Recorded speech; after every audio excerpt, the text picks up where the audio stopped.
Hey everyone, it's almost time to kick off the season and we're back. I'm Ed, the lead for the Ranked team. And I'm still Primus, the lead designer for Ranked. It's been a while since our dev blog on position ranks, so today we're going to discuss why it's important, what it is, and how we're rolling it out. That's a lot to cover, so let's get into it. Since the introduction of Position Select, you're getting your main more often. Great, right? When you play another position though, and especially when you get auto-filled, you might not be as skilled, and as a result, the game could just feel less winnable. We can't get rid of autofill without tripling or in some cases even quadrupling queue times for everyone. So we looked into how we could make your matches more fair instead.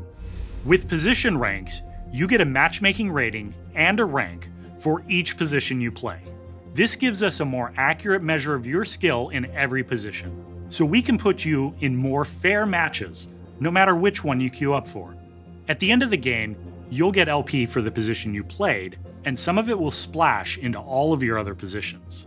Because if you're climbing in one position, some of that skill is transferable to your others. With different ratings for each position, you won't be punished if you're bored of, say, one-tricking Malzahar mid and decide to focus on jungle for a while. Similarly, someone getting autofilled into your game shouldn't make it feel unwinnable either. And since your ranks are split out by position, you'll know exactly how good you are at your main. We're excited about position ranks, but we want to be super diligent, prepared, and most importantly, open to feedback on such a big change. Last summer, we started testing positional matchmaking in normal draft to make sure it was ready for prime time, and the results so far have been promising. Queue times and how often you get your main haven't changed, but win rates when you're playing off positions have improved substantially.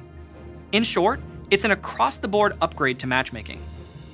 For position ranks, we need your hands-on feedback to help us make sure Ranked still has that competitive feel you expect, which is why we need to do the position ranks preview before rolling it out more broadly.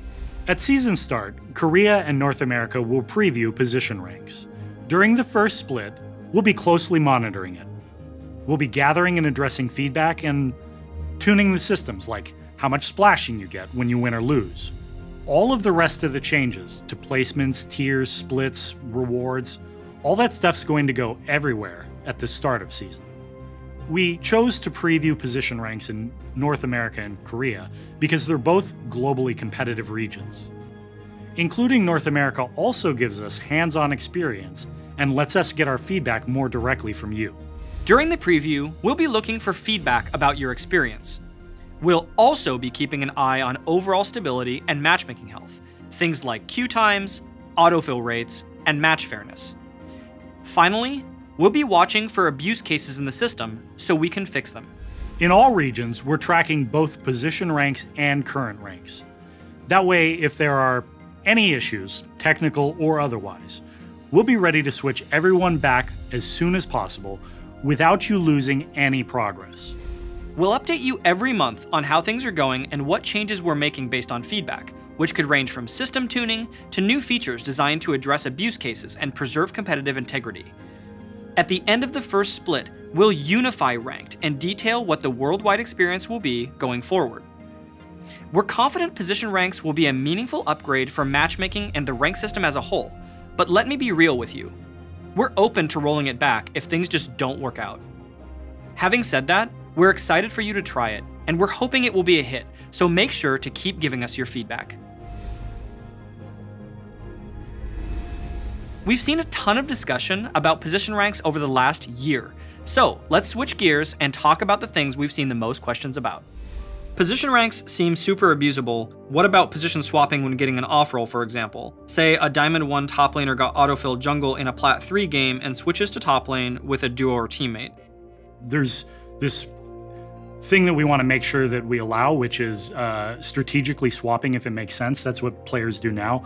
We don't really want to suppress that in any way.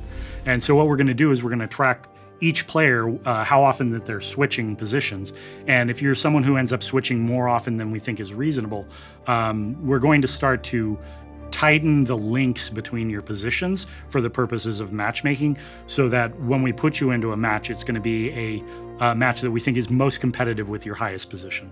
Yeah, I think something else that's relevant there is when you're actually when you're actually playing a position and then you swap in champion selector at the beginning of the game, what happens at the end of the game is you're going to get LP for the position you played no matter what. But the problem with that is, if you played in an easier game, you'll also get less LP for winning, but you'll lose more for losing the game. Is the new system going to be more grindy? Like, are you really going to make me play 5 times as many ranked games as I did this year? We've got a couple of mechanics that we've baked into the system to help pull you up in your other positions as you play your primary.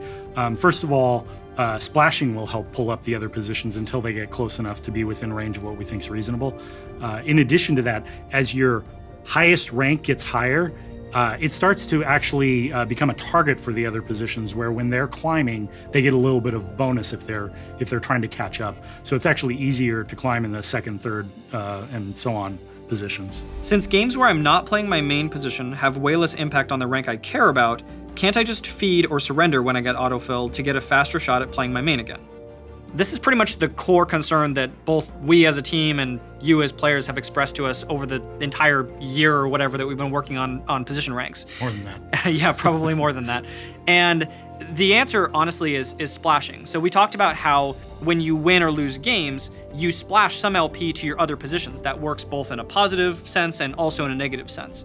And listen, like, if you're trying your hardest when you get an off position, we don't want to punish you for that. And so splashing does start fairly low, but what we do want to address is either systemic abuse of the system through people kind of just queuing up and doing that, right? Surrendering or feeding or whatever.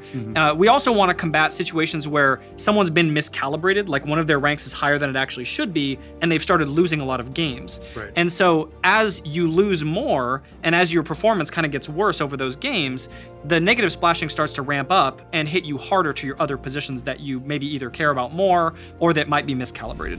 From everyone on the team, thank you so much for your questions, feedback, and thoughts. Ranked is already way better because of your contributions over the last year. We'll be talking with you all over the course of the preview, so keep sharing your feedback. Good luck in your placements, and as always, we'll see you on the Rift.